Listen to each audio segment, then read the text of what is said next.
tous, merci d'avoir choisi d'assister à notre présentation. Je vais très rapidement me présenter. Donc, je m'appelle Pierre, je suis chercheur en cybersécurité senior au sein du GRET de Kaspersky. Et je laisse. Voilà. Et moi, c'est Ivan Kwiatkowski, pareil, chercheur au sein du GRET. Et donc, on travaille sur tout ce qui est attaques sophistiquées, APT. Et aujourd'hui, on va vous parler d'une étude de cas qui est l'attaque SolarWinds. Donc, tout le monde a entendu parler. Elle va se dérouler un petit peu en deux temps, cette présentation. D'abord, on va évoquer, faire un retour sur le déroulement de cette attaque. Puis, dans un deuxième temps, on va parler un petit peu de ce qui s'est passé depuis et qui, pour le coup, est moins connu. Alors, peut-être pour commencer, quelques mots sur notre équipe et comment on travaille. On est entre 40 et 50 chercheurs qui sont situés un peu partout dans le monde. Et la manière dont on fonctionne, c'est qu'on travaille sur un cycle qui ressemble un peu au cycle du renseignement. Donc, en général, on part d'un indice ou d'une piste qui peut venir de très nombreuses sources. Ça peut être des informations qu'on a vues, qui nous ont alertés dans la télémétrie. Ça peut être des informations qui nous sont communiquées par des partenaires. Ça peut être aussi voilà, des publications diverses et variées qui, en général, nous servent de point de départ pour commencer une investigation. Et une fois qu'on a ce point de départ, on fait des recherches de notre télémétrie.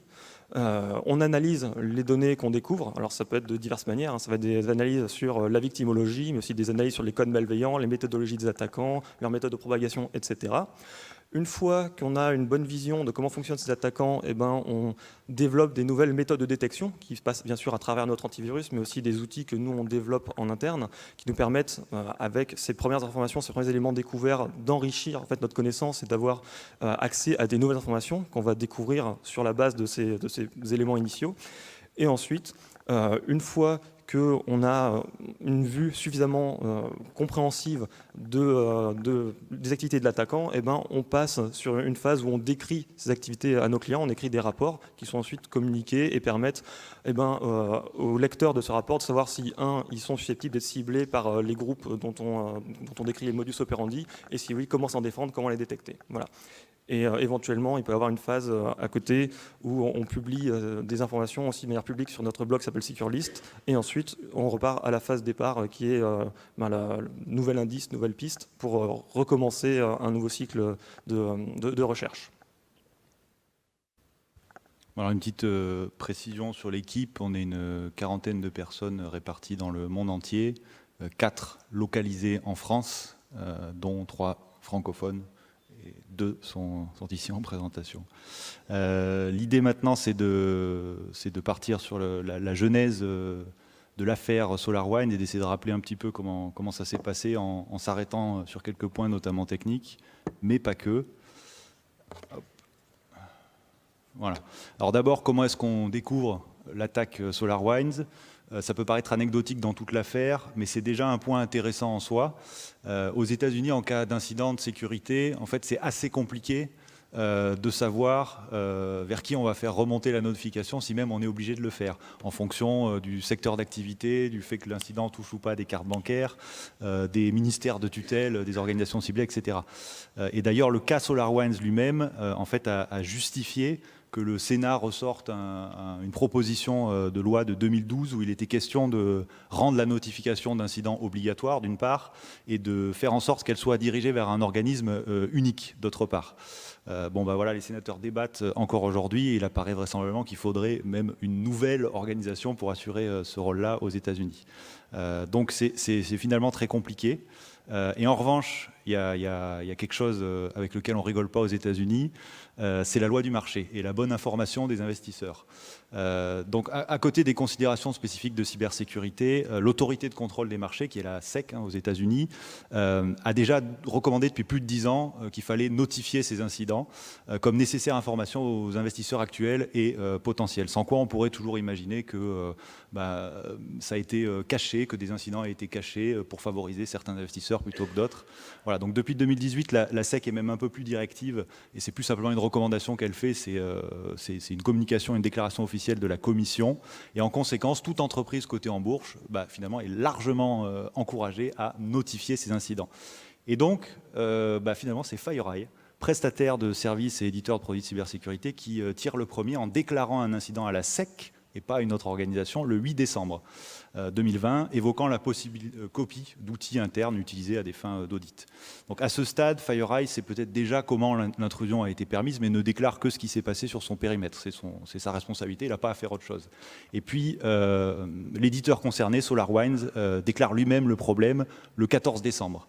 À noter que SolarWinds indique dans sa déclaration officielle n'avoir été informé de l'incident que le 12 décembre 2020. Donc avant, il est réputé ne rien savoir de ce qui s'est passé chez lui. On apprend deux choses essentielles dans ces déclarations qui resteront inchangées par la suite. D'abord, FireEye estime que l'attaquant est d'un niveau de sophistication et de préparation époustouflant, et c'est certainement du coup le résultat de la volonté d'un État. Et le problème concerne au bas mot 33 000 organisations clientes de SolarWinds.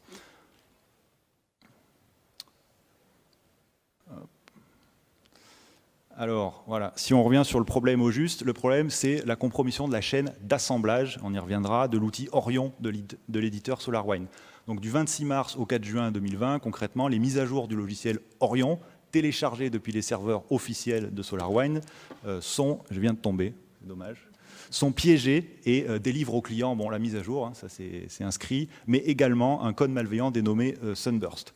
Donc Orion, c'est une solution de supervision et de gestion de la production informatique pour des grands parcs. Ça prend la forme d'un ou plusieurs serveurs installés dans les périmètres des organisations qui l'utilisent.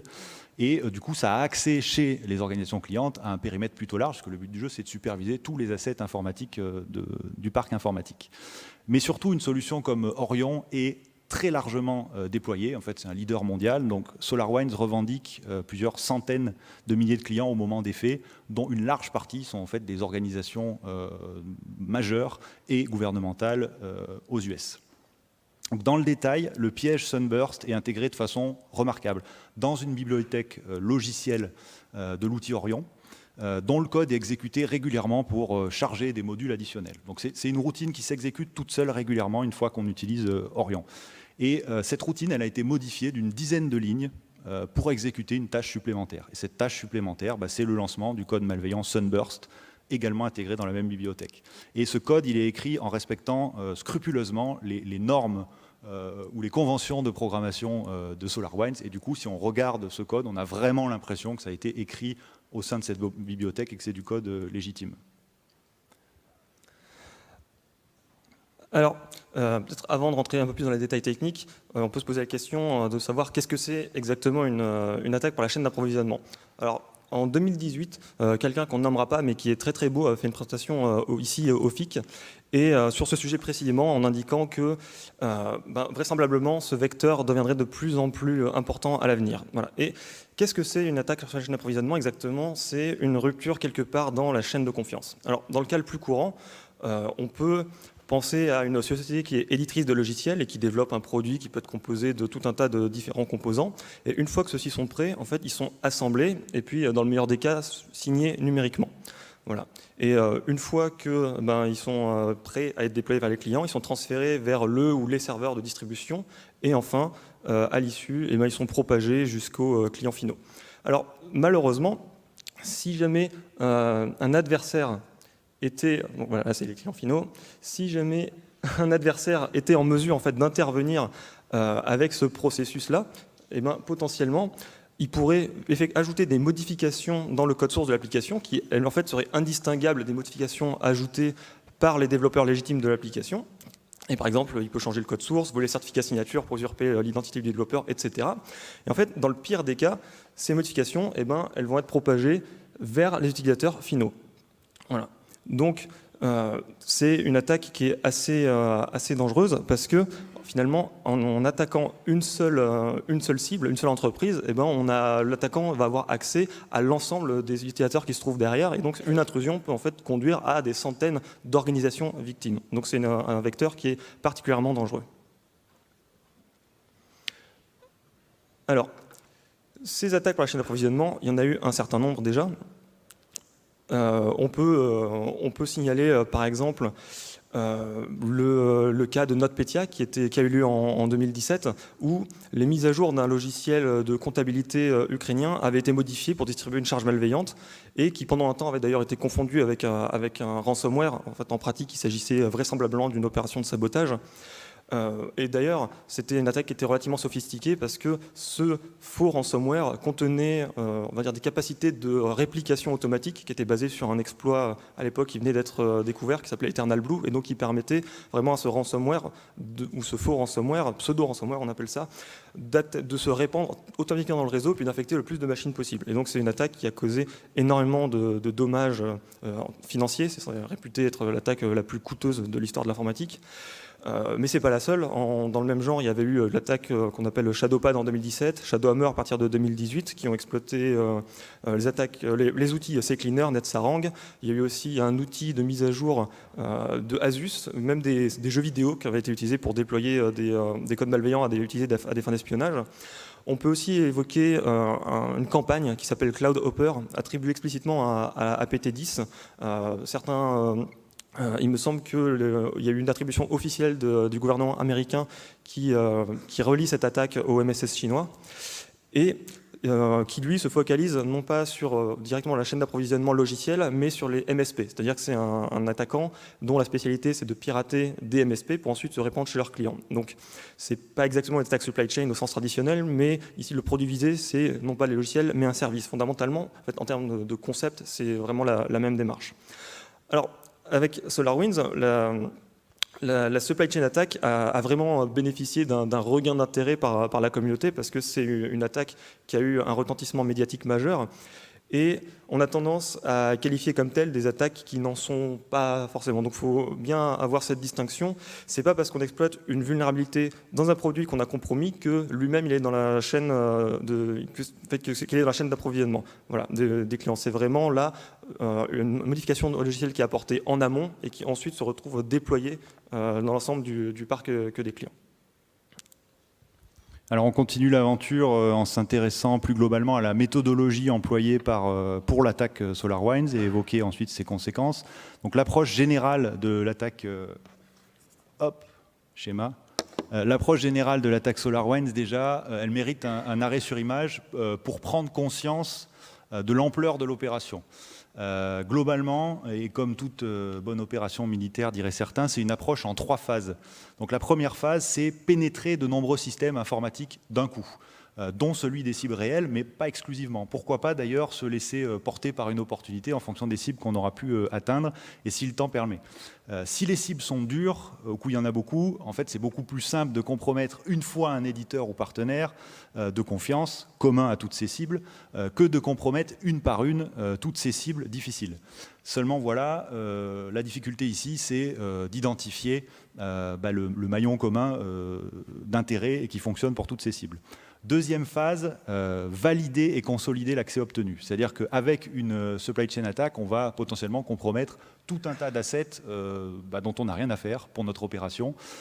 Et là, l'idée, ça va être de savoir si justement on a réussi à s'introduire, c'est les cibles réelles qu'on avait en préparant l'attaque, et si c'est exploitable. Qu'est-ce qu'on peut faire une fois qu'on est dans cette organisation cible? Voilà, donc c'est une phase de reconnaissance et de découverte, et puis ensuite, on va essayer de pérenniser des accès. Troisième phase, enfin, et c'est tout à la fin finalement, mettre en œuvre les actions souhaitées au sein des systèmes cibles, les actions sur objectif. Et en l'occurrence, ici, très certainement recueillir du renseignement, on y reviendra, c'est pas si évident. Globalement, cette approche, elle est très ambitieuse, et si on détaille un minimum chaque phase, on se rend compte que c'est un travail qui est colossal. Voilà. Surtout ici, des indices d'investigation, ils permettent de constater qu'une importance majeure a été accordée à la sécurité des opérations. Donc l'attaquant, il sait, en réalisant cette attaque, il sait qu'il sera découvert. Il le sait dès le départ. Et il ne cherche pas finalement à se cacher indéfiniment. Il cherche simplement à bénéficier du temps maximum pour mettre en œuvre les actions sur objectif, et uniquement de ce temps-là. Alors, voilà. Si on passe à la chronologie connue, elle nous sert le même message, hein, on prend un peu de hauteur sur la base d'une divulgation qui est faite en décembre 2020 pour le grand public. On est déjà à 1 an et 3 mois d'activité de l'attaquant, donc c'est très très en retard. 1 an et 3 mois au total depuis la première action de l'opération qui est connue contre une organisation victime, donc déjà largement après sa planification. Et c'est aussi au minimum 5 mois de travail sans aucune détection pour les phases 2 et 3, au sein pourtant de systèmes IT d'organisations gouvernementales et de grande ampleur. Je dis volontairement divulgation au 8 décembre et pas découverte, parce que concrètement, le 8 décembre, c'est le fleuron US de la réponse à incident qui nous livre les éléments sur son propre cas d'usage et qui, dans les jours qui suivent, finalement ne cessera pas de dévoiler davantage d'éléments sur l'affaire. Donc on peut raisonnablement imaginer que cet éditeur n'a pas découvert l'attaque le 8 décembre. Et suite à des indices d'investigation qui nous indiquent que les éléments d'infrastructure liés à la phase 1 ont été démontés en octobre 2020, on peut se poser la question et se demander si l'éditeur en question n'a pas déjà eu des éléments sur l'attaque largement avant sa divulgation, peut-être dès l'été 2020. La chronologie, elle démontre une bonne préparation dans la mesure où entre la première divulgation publique de Sunburst et la première exploitation d'une cible réelle en phase 2, il s'écoule moins d'un mois. À l'échelle d'une opération de telle ampleur, en pleine explosion pandémique, hein, c'est le contexte, c'est forcément quelque chose de lourdement préparé. Et si la transition ici est courte, le délai entre la première intrusion chez SolarWinds et la diffusion du code Sunburst, lui, est de 6 mois. Donc beaucoup plus long proportionnellement au délai d'exploitation. Et on voit bien là que finalement les attaquants ont souhaité s'accorder le temps de réaliser cette compromission d'une façon discrète, parce que sans le succès de cette phase-là, il ne peut pas dérouler la suite des opérations. Reste quand même des inconnus majeurs au niveau des premières étapes. D'abord, comment SolarWinds a-t-il été identifié comme acteur intéressant pour cette supply chain attack? Bon, ça c'est facile. Le nombre de clients, la nature des clients, y compris les plus sensibles de ceux-ci, étaient indiqués clairement sur le site de l'éditeur. Donc ça, c'est pas très compliqué.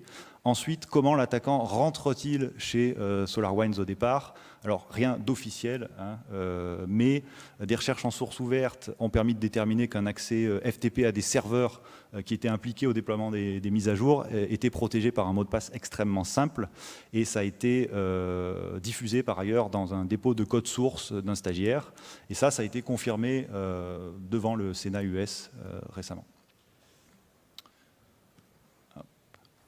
Sur le plan technique, comment la compromission de SolarWinds se déroule?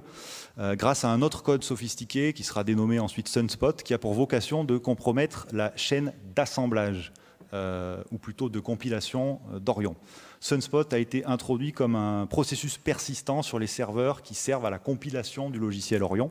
Et le code malveillant, il va surveiller en permanence la mémoire système pour détecter une exécution du processus MS-Build, qui est grosso modo le compilateur intégré à la suite Microsoft Visual Studio.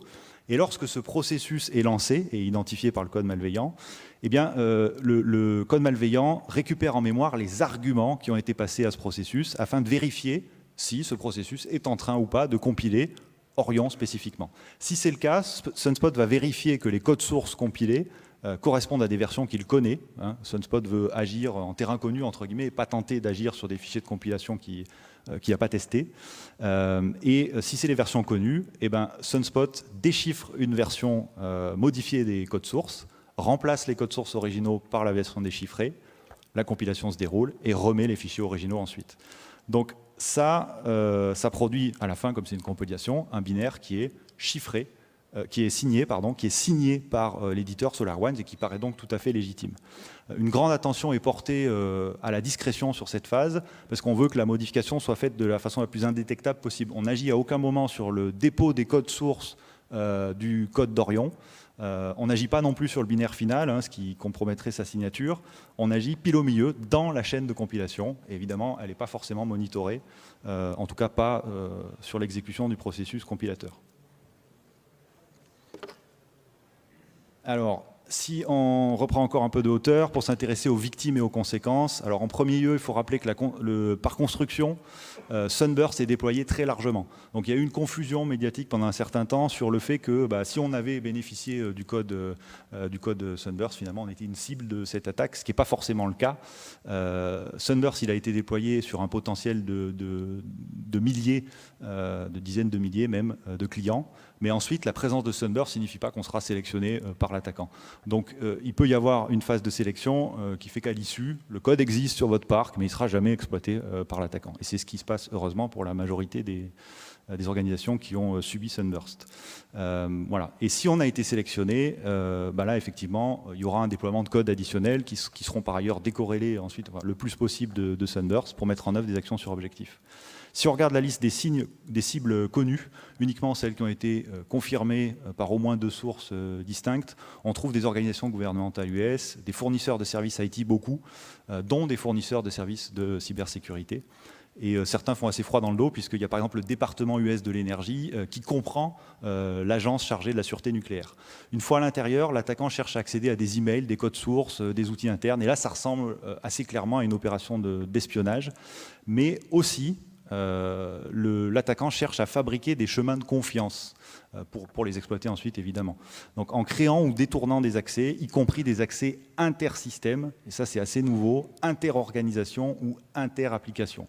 Et là, c'est plus flou. On peut même se demander si, pour le coup, cette supply chain attack qui vise ces organisations, elle n'est pas elle-même finalement une préparation indirecte pour atteindre encore d'autres organisations, ou en tout cas pour préparer des opérations futures. L'attaquant a notamment cherché à compromettre des certificats de signature SAML qui permettent de créer des autorisations pour accéder à des systèmes ou services tiers qui ont considéré l'autorité compromise comme de confiance. Dans le même genre, des comptes de services cloud modernes qu'on appelle Service Principals qui permettent à des services externes d'accéder à tout ou partie des ressources Azure d'une organisation donnée. Donc sachant ceci, on peut s'interroger sur la révélation par Mimecast d'une compromission de certains de ces secrets d'authentification. Ça a été révélé en décembre et ça pourrait être l'exemple d'un accès permis indirectement par la compromission préalable d'une autre entité par Sunburst. Mimecast, c'est un fournisseur de services de sécurité mail cloud.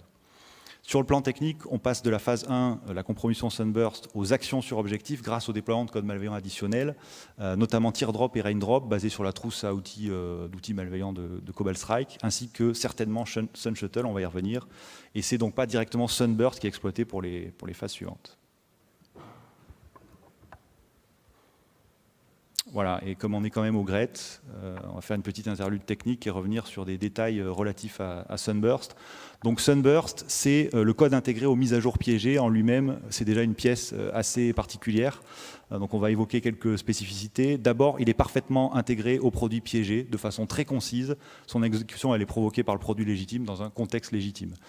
Sunburst, il est obfusqué, donc de façon automatique. Les chaînes de caractères sont transformées dans le code pour pas qu'elles soient lisibles lors de l'analyse, mais aussi tout simplement parce que les conventions de code d'Orion sont scrupuleusement respectées et que donc on pourrait croire que le code est vraiment écrit par SolarWinds. Ensuite, Sunburst dispose d'un mécanisme d'activation lente, c'est-à-dire qu'il va passer entre 12 et 14 jours à rien faire lors de sa première exécution. Et ça, on peut imaginer que c'est peut-être pour ne pas générer trop brutalement sur l'ensemble des organisations compromises par Sunburst de communications nouvelles, ce qui pourrait être détecté finalement par un service de renseignement ou un éditeur de services de sécurité commun à plusieurs cibles d'Orion.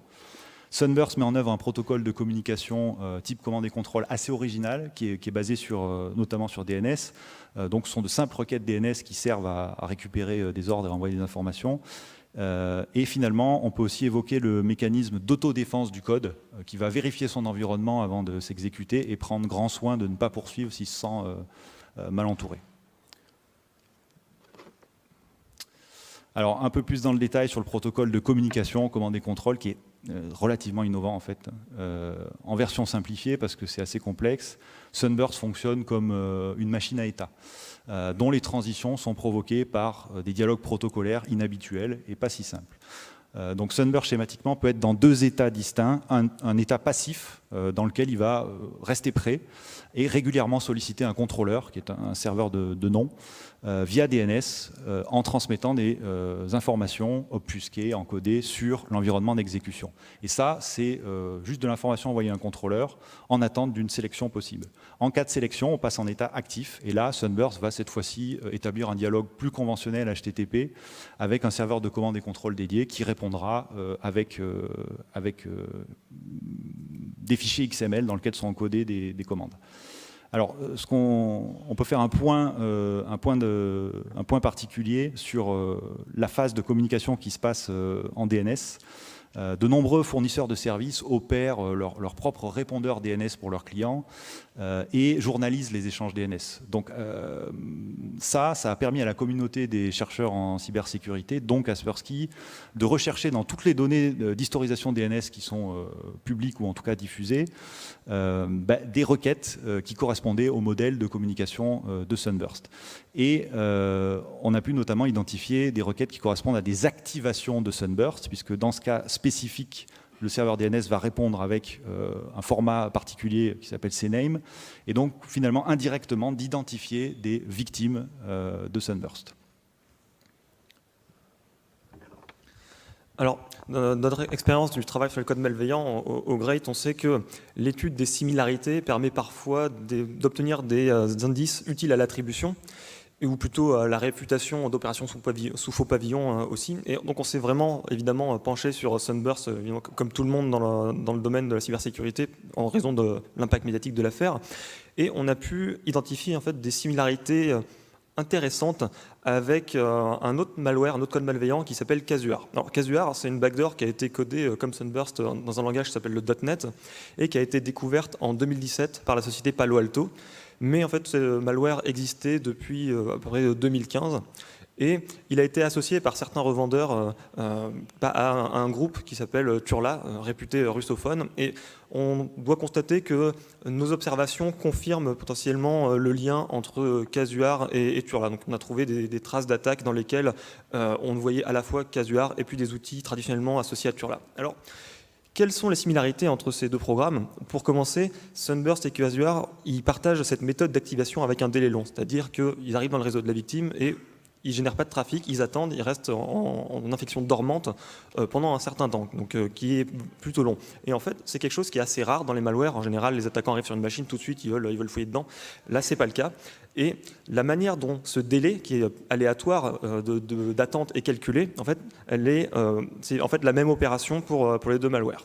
Ensuite, Casuar et Sunburst exposent tous les deux, ils exploitent une technique qui est similaire pour en fait rechercher des chaînes de caractères. Donc au lieu de les inclure à l'intérieur du binaire directement en dur, ce qui permettrait aux chercheurs de les trouver, ils les cachent avec un algorithme de hachage. Alors il existe beaucoup d'algorithmes de hachage différents, mais les attaquants ont fait le choix d'utiliser un qui n'est pas très connu, qui s'appelle FNV1A. Bon, peu importe, avec une petite étape supplémentaire XOR. Et cette implémentation, à notre connaissance, on ne l'a jamais retrouvée que dans à la fois Casuar et dans Sunburst. Donc il y a peut-être d'autres codes malveillants quelque part qui l'utilisent et dont on n'a pas connaissance, mais en tout cas, pour nous, c'est une similarité qui est plutôt parlante. Et enfin, les deux malwares génèrent des identifiants cryptographiques pour dessiner leur cible. Donc ils ont un ID, et puis pour le calculer, ils font un MD5 plus un XOR aussi. Les détails ne sont pas très importants, mais cette opération, en fait, c'est la même entre les deux familles. Et encore une fois, ce n'est pas quelque chose qu'on a vu ailleurs. Donc il y a vraiment ces deux similarités qui, pour nous, sont uniques à ces deux types de malware. Alors, évidemment, les conclusions qu'on peut en tirer, elles sont un petit peu complexes. C'est-à-dire qu'on peut en déduire que Casuar et Sunburst ont bénéficié d'un développement commun, mais en fait, ce n'est pas forcément la seule possibilité. On peut présenter tout un tas d'autres hypothèses. Par exemple, qu'ils ont été donc, d'une part, ils peuvent avoir été développés par le même acteur, mais aussi ça peut être deux acteurs absolument distincts qui sous-traitent le développement de backdoor à un même prestataire. Ça peut être aussi un auteur du premier Casuar qui travaillait dans une organisation, puis ensuite qui a été muté dans une autre organisation, donc un autre acteur, mais qui a en fait amené avec lui tout un tas d'idées sur le développement des backdoors et qui les aurait importés. Et ce serait quand même deux acteurs qui sont peut-être liés mais différents. Et ça peut même être en fait deux acteurs complètement disjoints, un ayant vu le code de l'autre et qui a décidé de s'en inspirer pour éventuellement lui faire porter le chapeau des futures attaques. Donc tout ça c'est possible.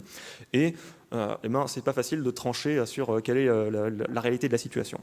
Alors, en mars 2021, FireEye et Microsoft ont publié des nouvelles trouvailles, en particulier la découverte d'un implant qui est supplémentaire et qui s'appelle SunShuttle, donc qui serait en fait un malware qui a été déployé sur les machines des victimes pour y faire effectuer des actions avancées. Donc une fois que Sunburst a été activé et qu'ils ont trouvé une victime intéressante, là ils déploient des outils qu'on appelle des second stage, un niveau d'outils supplémentaire, et puis avec ce SunShuttle, ils sont en mesure de pénétrer plus profondément dans le réseau de la victime et d'effectuer des actions avancées. Alors, quelques mots sur Sun Shuttle, on ne va pas rentrer trop dans les détails. C'est des différentes étapes qui sont assez classiques dans les malwares qu'on étudie. Il commence par une légère couche de défense, c'est-à-dire un peu d'anti-VM, où il cherche une adresse MAC précise qui est associée à un hyperviseur qui s'appelle Hyper-V. On n'est pas sûr exactement de savoir pourquoi est-ce qu'ils ont voulu précisément celui-ci. Peut-être qu'ils cherchaient à éviter un produit de sécurité spécifique, bon, on ne sait pas forcément lequel. Ensuite, il y a une lecture ou une génération de la configuration, donc une étape assez classique. Une fonctionnalité qui est un peu plus intéressante, je trouve, c'est celle de générer du trafic leurre. C'est-à-dire que Sun Shuttle va en fait créer des fausses requêtes en fait, vers des services légitimes comme jQuery.com, je crois qu'il y a peut-être Bootstrap, enfin tout un tas de serveurs comme ça qui sont très connus et parfaitement bien réputés, de manière certainement à générer du trafic légitime et à laisser penser, si jamais quelqu'un regarde le trafic réseau, que c'est peut-être juste un navigateur Internet ou en tout cas un trafic qui n'a rien de suspect. Voilà, donc ça, c'est un paramètre qui est contrôlé dans la configuration. Vous voyez qu'un peu plus haut, il y a un flag qui s'appelle le main fault requesting. Bon, si jamais il est à 1 ou à 0, sa fonctionnalité peut être activée ou pas.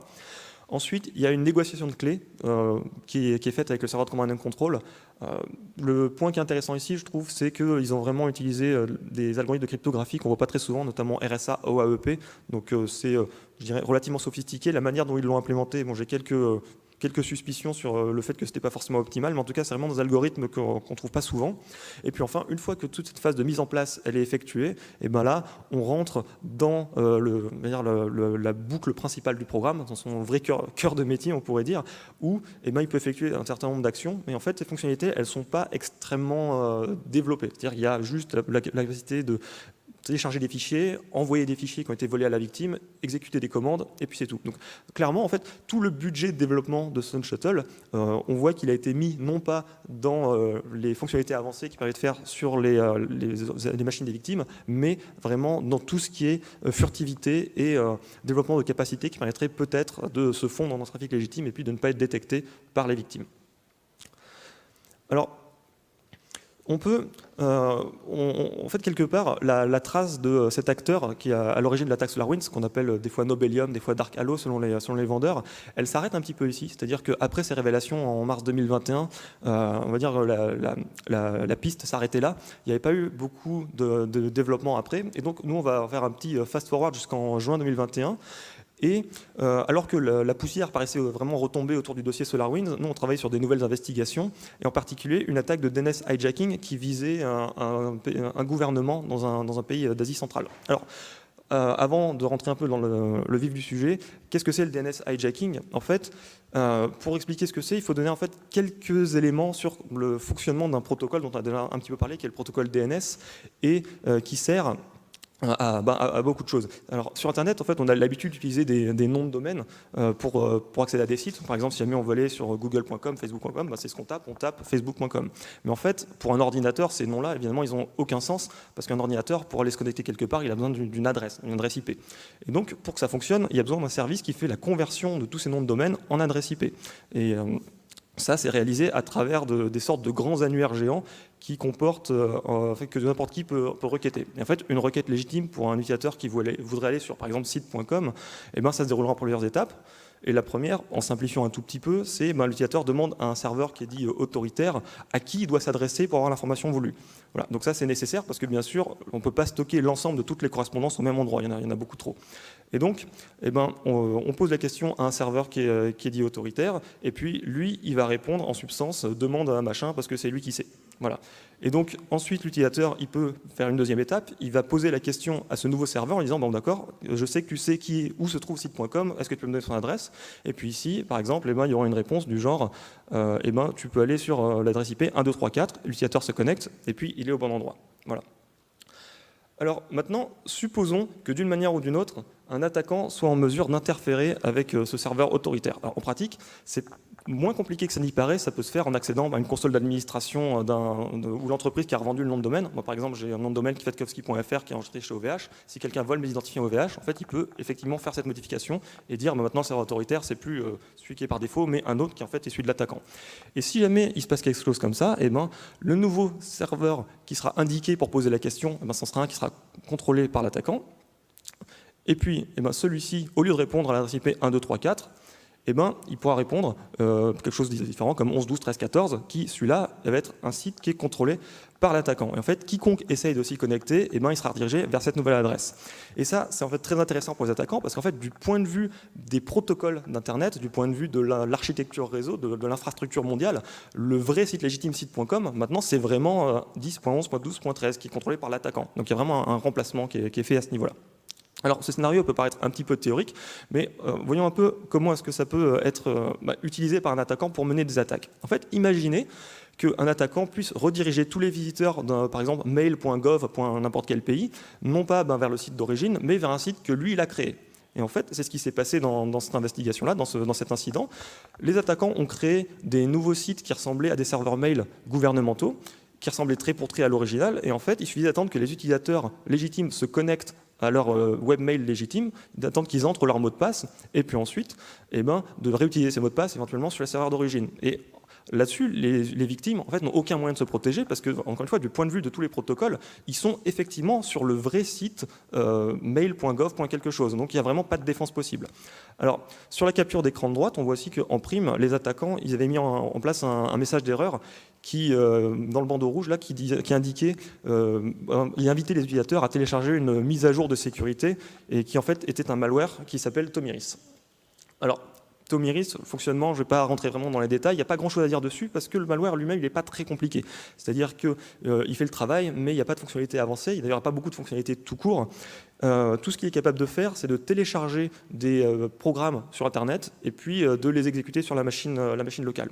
Mais pendant qu'on travaillait sur Tomiris, on a vraiment eu le souvenir de Sun Shuttle, on a vu des similarités qui nous laissaient penser que potentiellement, il était possible que ce programme ait été développé en suivant en fait un petit peu la même politique de développement, le même design générique. Voilà, c'est-à-dire, par exemple, dans la manière dont les fonctions étaient réparties dans le programme, etc.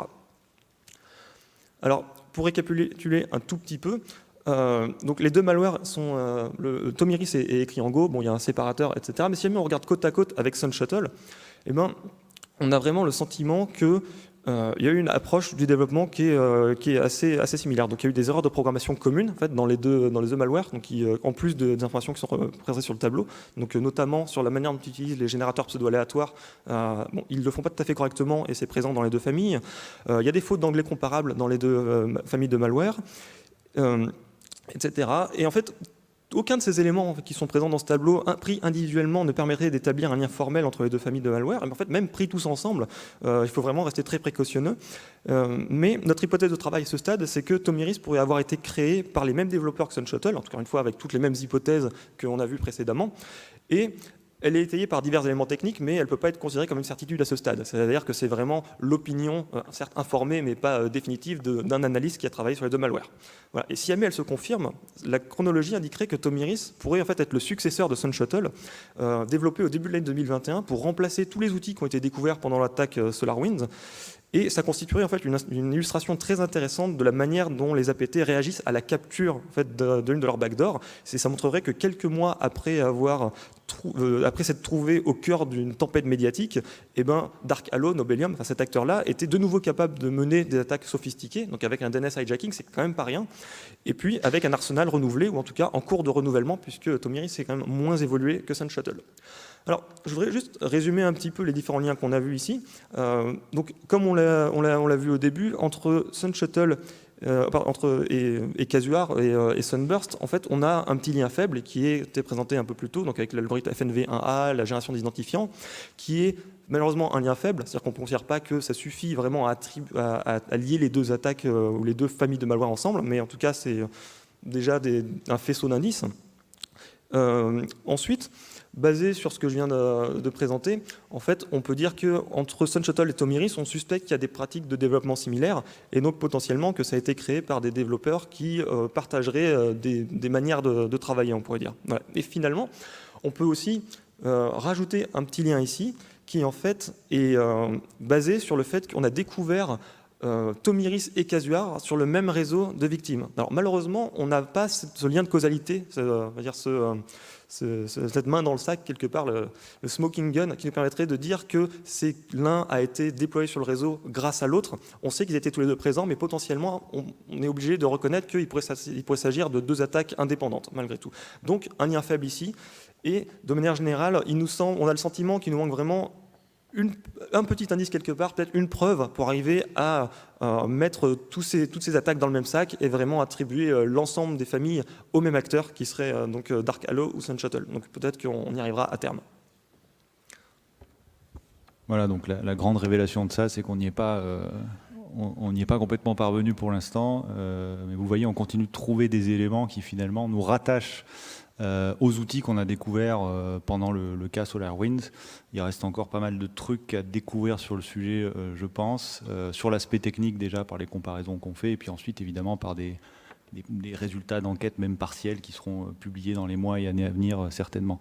Donc, il nous reste très peu de temps. Je vais juste revenir sur quelques ouvertures et perspectives sur l'attaque SolarWinds. D'abord, sur l'effet final recherché, on a pu penser assez rapidement et de façon unanime que c'était une attaque d'espionnage. Malgré tout, avec les actions sur objectif finalement assez floues à interpréter sur des acteurs concentrés sur le secteur IT, c'est pas certain que ce soit essentiellement consacré à de l'espionnage direct, et en premier lieu, c'était peut-être aussi consacré à la préparation d'opérations supplémentaires. Et puis on peut aussi se poser la question de la déstabilisation, hein, tout simplement parce que cette attaque, elle est révélée et finalement déroulée principalement pendant un contexte de pandémie mondiale, pendant un contexte de transition électorale aux États-Unis. Donc voilà, peut-être que l'effet que ça provoque sur le plan de la déstabilisation est suffisant pour considérer que ça pouvait être un objectif à part entière. Sur l'attaque de la chaîne d'approvisionnement, c'est un rappel, hein, cette affaire a été un rappel pour beaucoup de professionnels en tout cas, que ça reste extrêmement efficace, que c'est un scénario qui est souvent sous-estimé et que la chaîne d'approvisionnement, elle est très difficile à maîtriser, de plus en plus peut-être, puisqu'on a recours plus facilement à de l'externalisation et à des tiers. Voilà, donc ça a été une piqûre de rappel, on va dire, sur ce modèle d'attaque-là, qui existe pourtant depuis longtemps.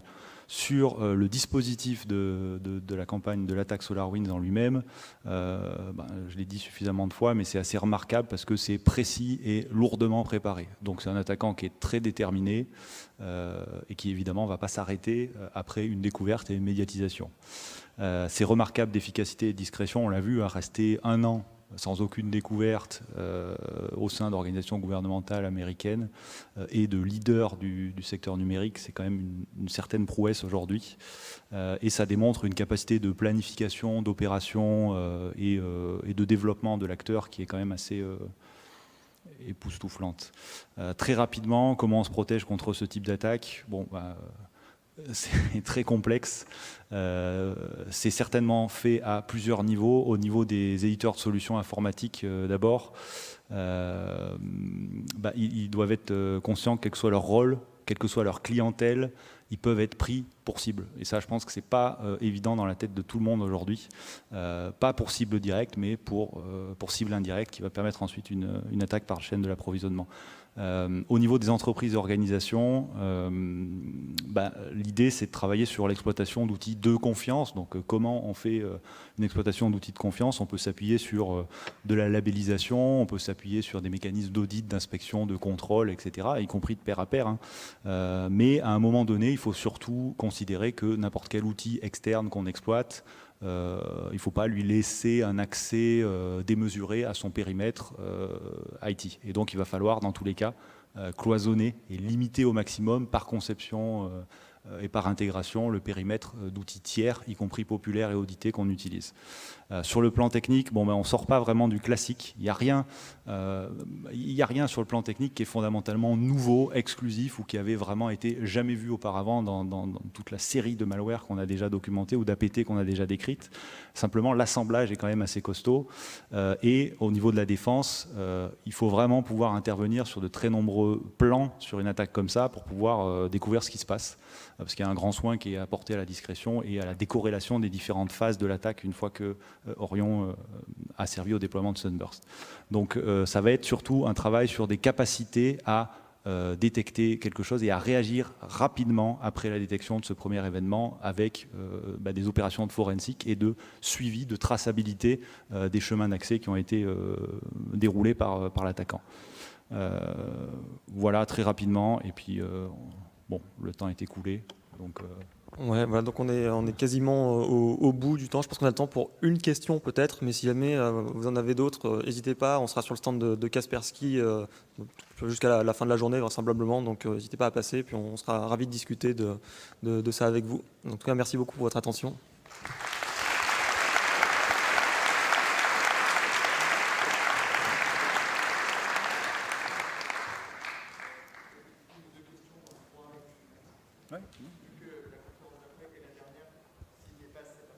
Ok, super. Par contre, si jamais, est-ce que vous pouvez passer avec des micros dans la salle ou pas? Parce qu'en fait, nous, on ne voit pas vraiment les gens qui lèvent les mains ou pas. Donc, il y a des gens en plus. Il y a des gens. Ouais.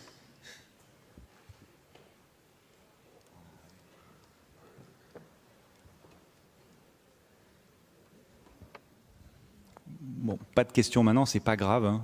Ah si, voilà. Et encore une fois, on est là toute l'après-midi et on est présent demain aussi.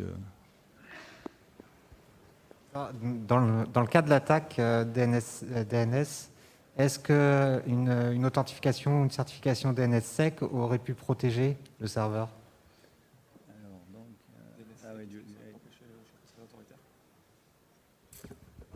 C'est une bonne question. Là, j'avoue qu'il faudrait que je regarde exactement comment fonctionne DNSSEC. C'est pas certain. Dans la mesure où... je ne sais pas si jamais les serveurs autoritaires sont signés ou pas. Peut-être. Mais... Je vais faire une réponse très pratique. Non. Parce que, en fait, sur le cas tel qu'on l'a présenté, on peut vraiment se poser la question, complètement légitime. Sur le cas d'usage, notre hypothèse la plus probable aujourd'hui, c'est une prise de contrôle du panel d'administration. En fait, le résultat, c'est un DNS hijacking, mais la façon de le mettre en œuvre, bon, elle est assez élémentaire. Entre guillemets, les attaquants ont réussi à piquer des accès à une console de gestion des noms de domaine et des noms d'hôtes gérés par des serveurs NS de l'État en question. Et donc, on modifiait directement dans le panel. Donc, l'enregistrement, il est valide à la fin. Enfin, ce qui est publié est toujours publié par des serveurs valides et toujours fourni par des autorités qui étaient les mêmes que les précédentes. Et dans ce cas-là, s'il y avait eu des enregistrements qui étaient signés, ils auraient aussi été signés. C'est en fait la même chose que pour finalement Sunburst dans SolarWinds. Hein, le code qui sort, il est signé, effectivement émis par SolarWinds.